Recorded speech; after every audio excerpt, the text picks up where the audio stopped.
how many of you know about the Manhattan Project? Okay, let's hear something about the Manhattan Project. What was it? Some of you. There was a project in the mid-1940s made by J. Robert Oppenheimer to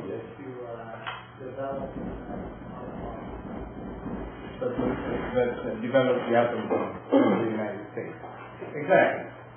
So in August of 1939, 1 month before the war started in Europe, Albert Einstein wrote a letter to President Roosevelt and warned him that Germany was ahead in the race, let's say. Not that there was any race, the United States was not involved at all, but warned him that essentially Germany was able and also had the material to have an atom bomb.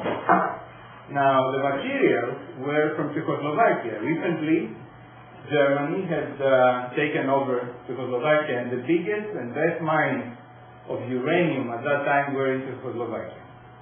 Okay? So, and of course they had the technology. In fact, if Germany wanted to have the atom bomb, they could do it faster than anybody else.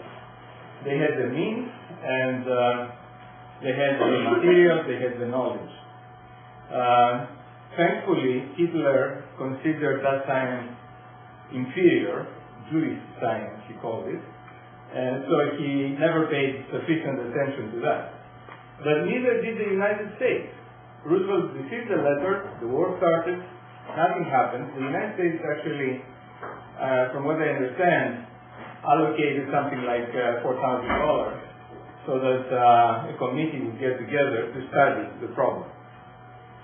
All right, so fast forward 2 years later, the United States is in the war. A few months after the United States got in the war, it was decided that yes, the United States would try to make up for lost time and develop the atom bomb.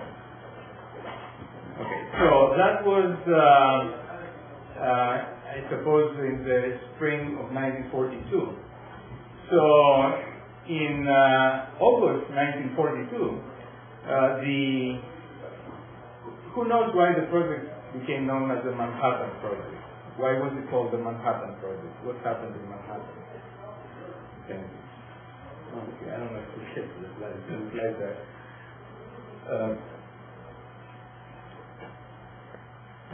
Why Manhattan Project? Well,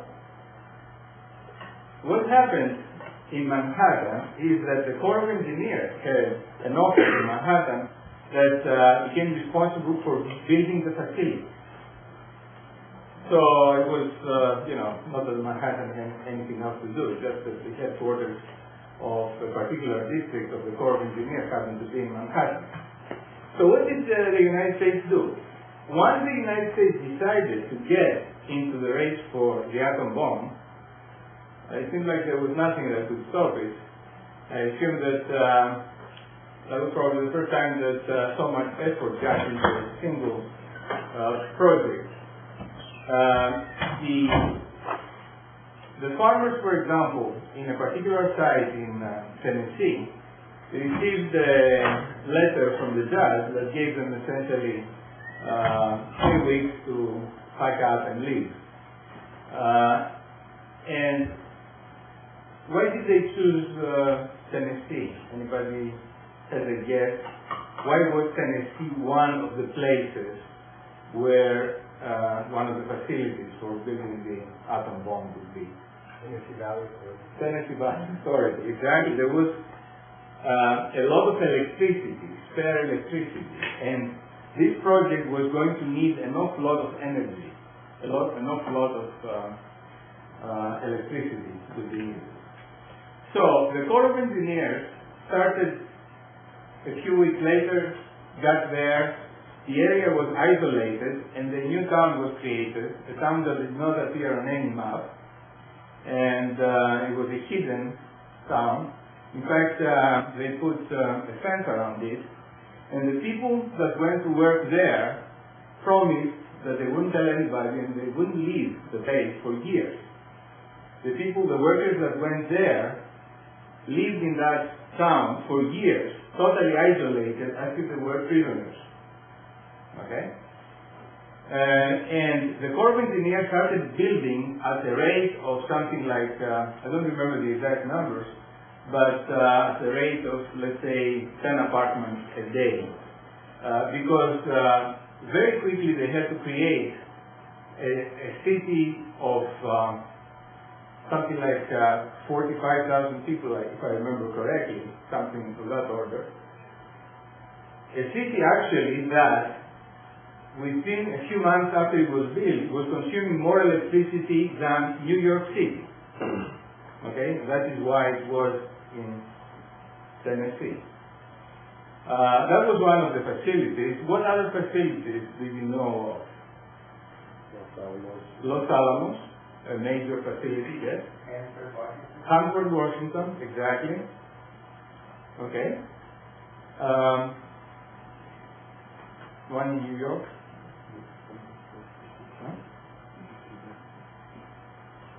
In any case, these were the main facilities.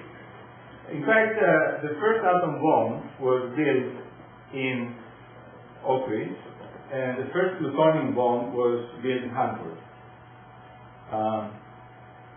Now, what was the first thing that they had to do? They had to isolate out of uranium. The United States had uranium mines. They were not the best in the world. Out of this uranium ore, they had to isolate the more, let's say, the part that was useful for making the bomb, which was only a very small part. The isotope that is needed to make the bomb essentially is a small percentage of the total iron, or the total uranium ore. So that was the main job that they had to do in Oak Ridge. And because they didn't know what method to use, they tried 3 methods at the same time. They didn't have the time, you see, so it was the equivalent of trying new technologies in a very short period of time. They couldn't wait and see, okay, let's try this method, and if it doesn't work, we'll try another method.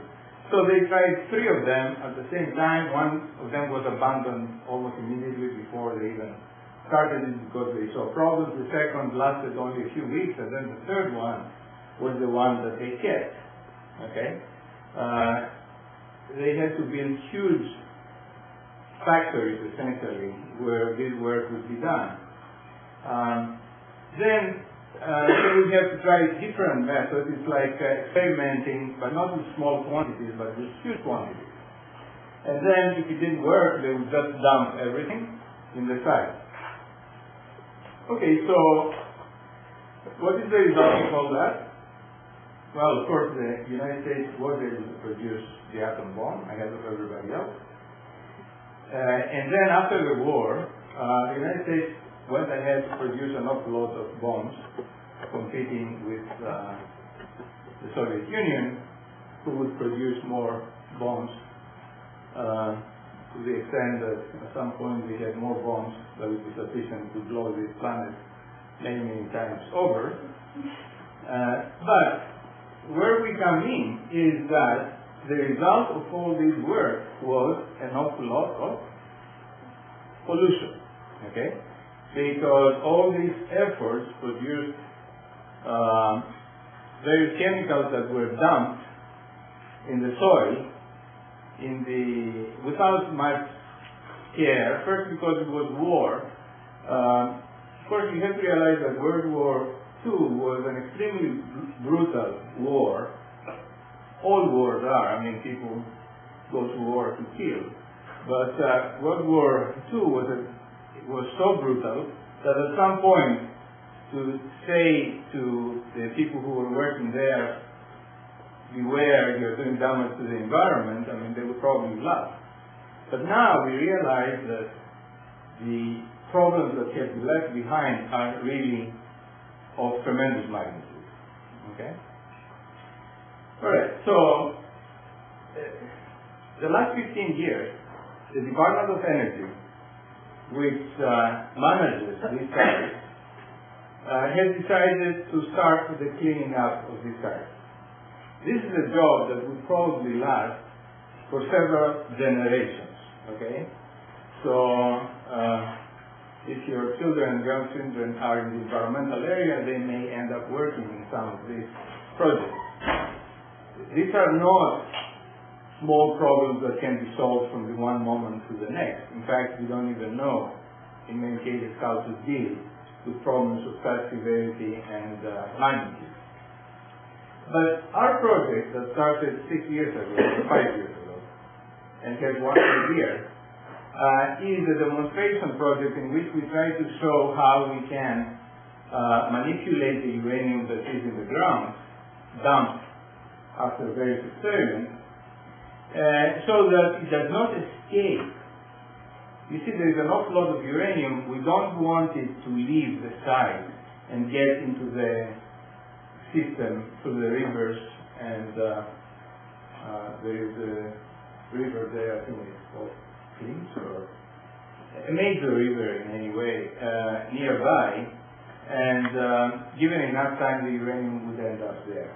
Now, fortunately, what happens is, for various reasons, the uranium is not very soluble.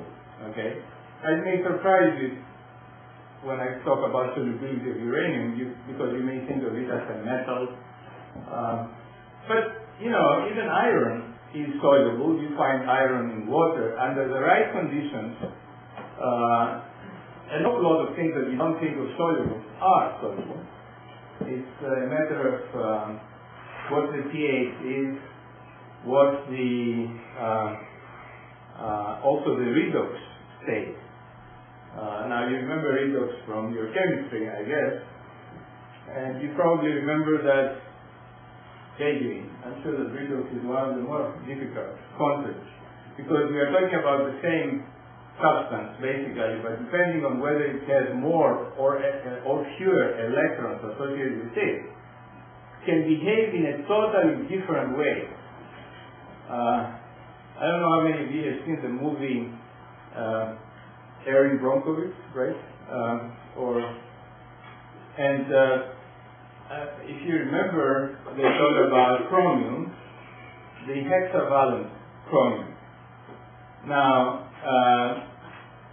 the same chromium, if it receives 3 more electrons, it's the same substance, but if it has more electrons with it, it's good for you, okay?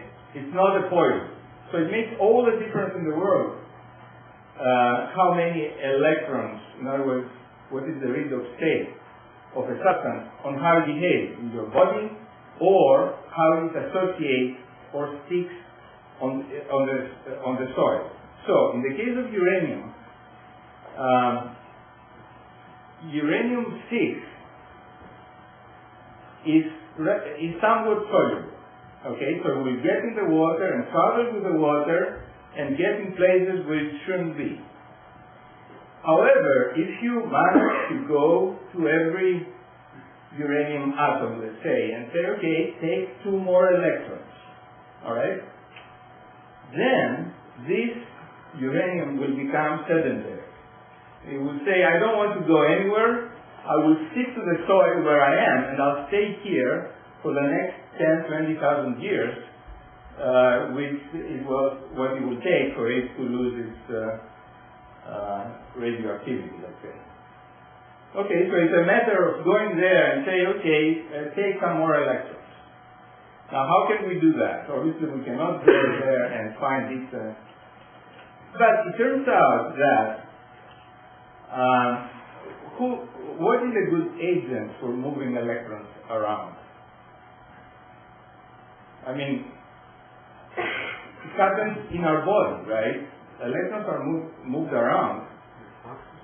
Yes, exactly. As we are eating food and breathing air, oxygen, what is happening is essentially there is a flow of electrons, which is what gives us, at some level, this is responsible for giving us energy. Okay? Microbes do the same thing, because after all, microbes and us We are a collection of many, we're a community of many microbes in a way. But microbes do the same thing. So essentially what they do is they need food. We call that the electron donor. Okay, and then there is something that we call the electron acceptor. Okay, so what is the electron acceptor for us, humans? What is our... ATP? Yeah, but originally what is... Oxygen. The oxygen that we breathe, okay? And in fact, humans live only with electron acceptor oxygen, okay? But microbes are much more versatile. They can use oxygen. They can use nitrate. They can use sulfate. They can use iron. They can use uranium. So imagine a situation where the microbes really, what happens is they breathe in a way. Well, they don't, the way we breathe, but they do the equivalent of us getting some uranium. And then uranium receives the extra electrons, and as we said, when it receives the extra electrons, what does it do? It becomes sedentary. So what do we want to do? We want to go there and find the good microbes of the area and say, look, take some food and breathe some uranium. It will be good for you, and it will be good for the rest of us, because the uranium will stick there and stay there. Okay? That's the idea. So it's microbial reduction of uranium. That is what we are doing there. Okay, so it turns out that when we went there and we looked at the microbial population, I'm not a microbiologist, and until a few years ago I didn't know the first thing about microbiology, but we are forced to learn an awful lot of fancy words. But the microbiologists were impressed by the fact that first, the conditions were so very bad, because in addition to uranium, it turned out that uranium in a way was the least of our problems, because it turned out that the pH was extremely low. It is as low a pH as we have ever seen in any place in the soil. The reason is the following. The chemical engineers who were let's say,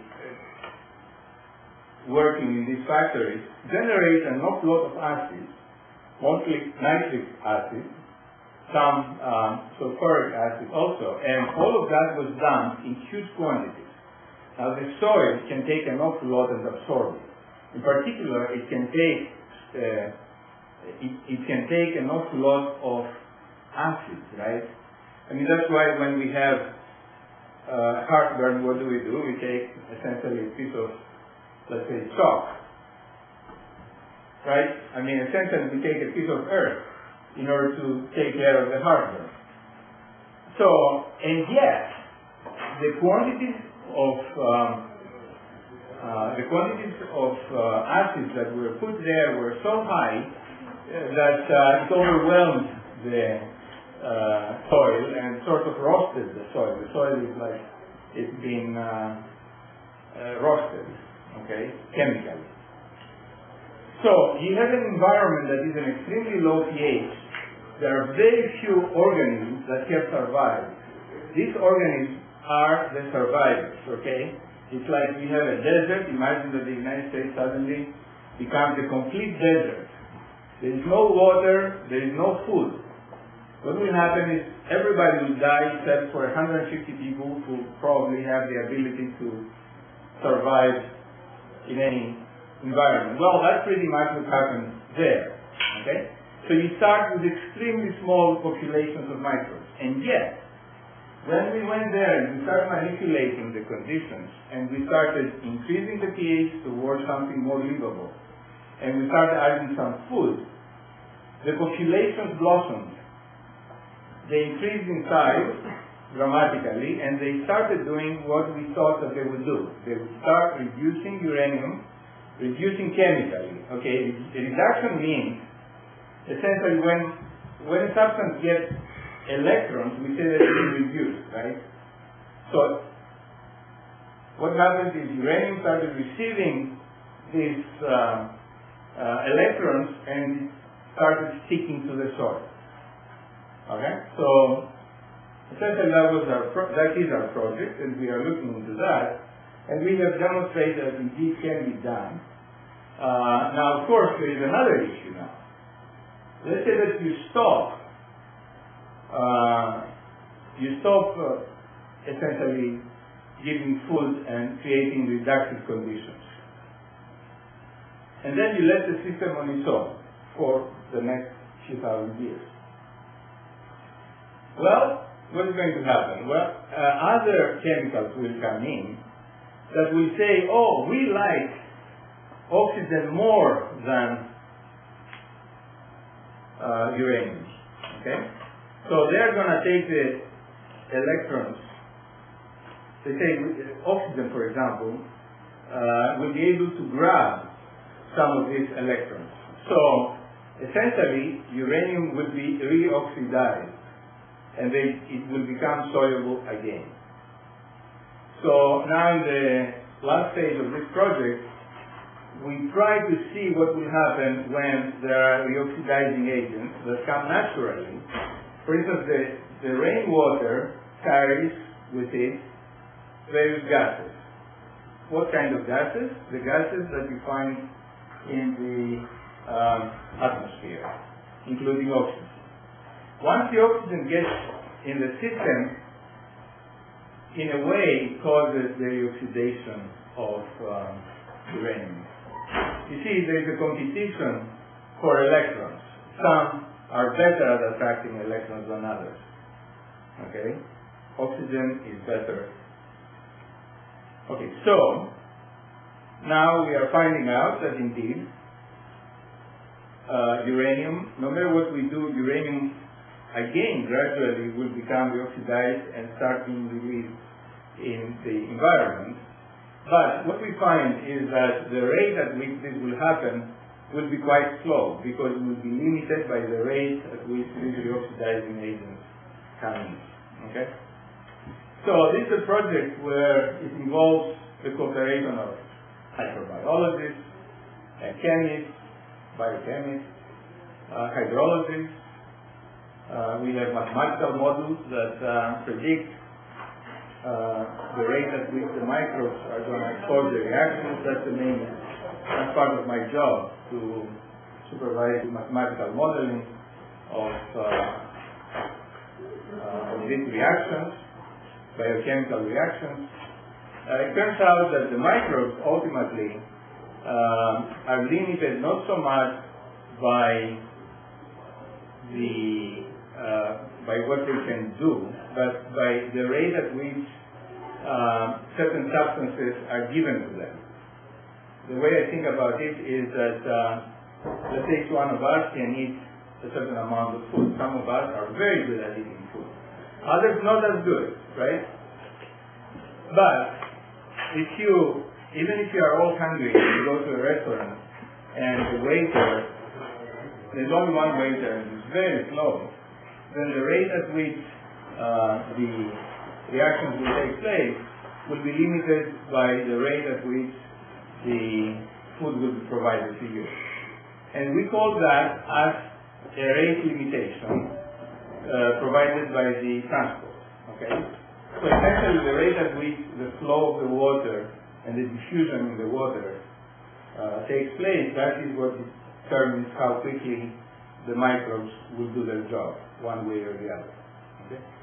So I don't want to get into more technical details. I hope I gave you a feeling of what this project is all about and the things that we do. We have time for questions. Okay? I don't want to spend more time talking, but I would be happy to answer questions. Please. What are the negative side effects of drinking a glass of urine? Yes, actually, it turns out that they are not so bad. It's all a matter of dosage, obviously, and time of exposure. Because uranium is not very soluble, and under the right conditions it can be made to be more insoluble or less insoluble. It's never very soluble, right? It turns out that if you start drinking the water from right there, in about a year, you will have accumulated enough that it can be a problem. But if you think about it, so it's not a matter of drinking one glass and dropping dead, or starting glowing, in the night. Right? That would be very dramatic, but we are not talking about this stuff. Also, the other thing is that, basically that's it. That's the main thing. The amount of uranium in the water is not very high, and but think about it. Let's say that it gets into the river nearby, the fish eat it, they accumulate it in there, and then somebody eats the fish, and then you can get a lot concentrated. Okay? Now I'm not sure how much fish you have to eat before it becomes a problem, because obviously we are eating tuna and other fish that have all kinds of metals, but it becomes a problem. It adds up. So that's why it's not like there is a huge emergency that says, oh gosh, we have a national, let's say, emergency and we have to stop this uranium from escaping from the places where it was left. But it's a concern. And I think at the end, the main thing that the government will accomplish to do is reduce enough the rate at which the uranium gets into the environment so that it's not a serious problem. But we cannot avoid being exposed to radiation. There is uranium, by the way, in many rocks that are not considered rich enough so that we can use it to produce uranium, and yet they have uranium. Okay. Also, every time you fly back home, well, you get enough radiation at that elevation that is something that is comparable to what you would get from sunglasses, let's say, or a few gallons of water of that type. It's frightening that we constantly get exposed to all kinds of things, including radiation. Okay, and, other questions? Yes. Is the sedentary type of uranium, is that any less radioactive, or is it? No, it's exactly the same radioactivity. They reduce, and they are essentially physically exactly the same. The only difference is because they have a different number of electrons associated with them, they behave chemically differently. So in terms of radioactivity, it's exactly the same. Because the electrons that come and go, they don't have any radioactivity associated with them. It's the core that is essentially radioactively transformed, and that is what produces the radioactivity. I have a random question. Is there any radiation difference between fluorescent and LED lights versus regular lights? Fluorescent, and and how first of all, it's a different part of the spectrum than anything associated with radioactivity. I'm not an expert on this thing, but from what I remember from my physics, ultraviolet is the more energetic part of the visual, let's say, part of the spectrum. So it's so energetic, in fact, that can be used to kill microbes. And there are methods that people use to destroy microbes with ultraviolet. So I would not suggest that, I would not recommend that anybody gets exposed to ultraviolet in a systematic way. And so on. Yeah. How proactive has the government been in cleaning these sectors? Well, proactive. Obviously, they are spending a lot of money. In fact, they have done a lot of things, but keep in mind that it's a huge problem. It's much bigger than most people know or care to know about. And why is that? Because the main reason is because it's isolated in these nuclear reservations. These places are not open to the public. Okay, so you cannot go. For example, our site is in Y3. That's the name of the site. You cannot go there without permission. There are people with machine guns that stop you from getting there. And if you are a foreign citizen, we have a co-worker from Germany who is a foreign citizen. He has to go through a long process of getting his permit. And at the end, he has to walk around with a huge red thing here, and we make fun. It's a good target for shooting.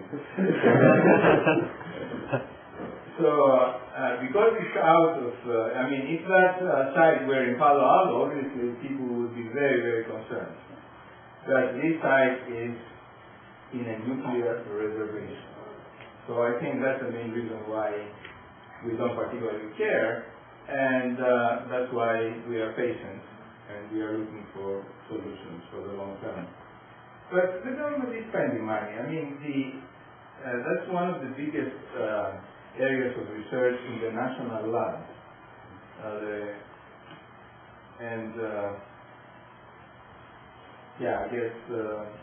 don't know if you can say that they were particularly proactive. They started really dealing with these issues in the last 15 years. In fact, I would say that when the Cold War ended, that's when it was a long war from the 40s all the way to 1990, and then in 1990 they said the war is over, now let's deal with the consequences and let's clean up. That's when they really focused on it. Yes. How significant is the problem worldwide? Worldwide, it's a huge problem.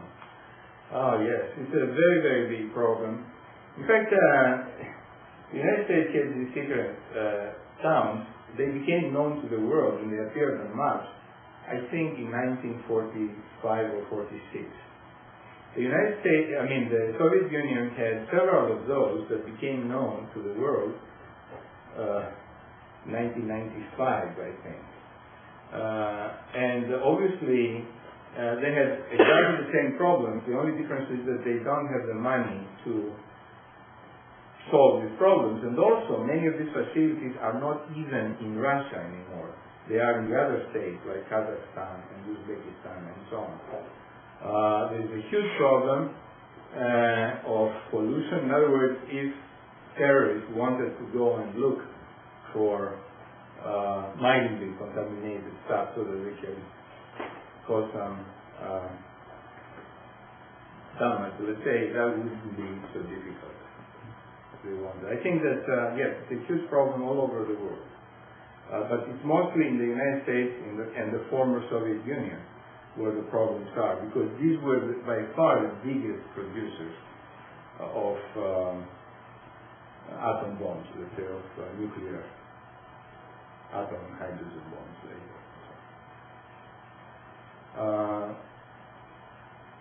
The bigger problem, I think, is there are also a lot of there's also a lot of material, plutonium, that is around that could be used to make bombs. That is, I think, the even bigger problem. Not a problem of contamination, but rather a problem of security. So hopefully we'll never have to worry about that, but it's a definite possibility that at some point someone will be able to grab enough of that and do a lot of damage. What kind of depth is this contamination at? Oh, it's in various depths. The one we're looking at is about 40 feet only. It's not that deep. We consider that shallow.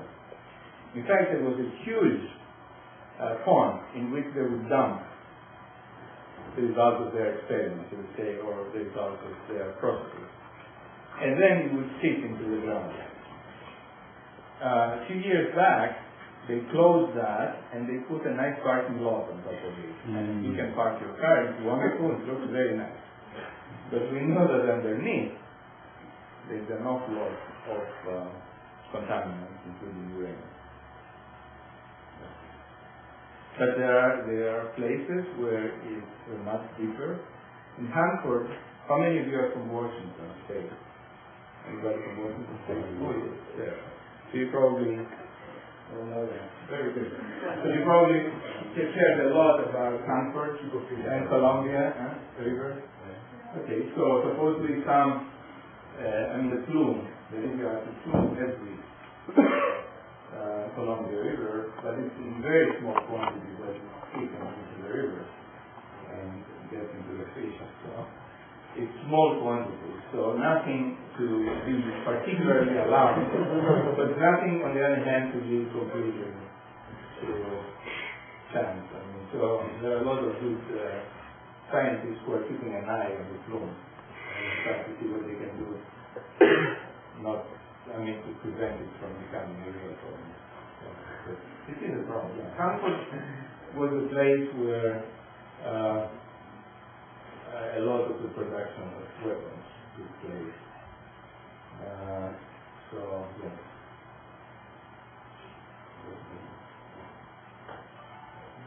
All right. Any other questions? Okay. So,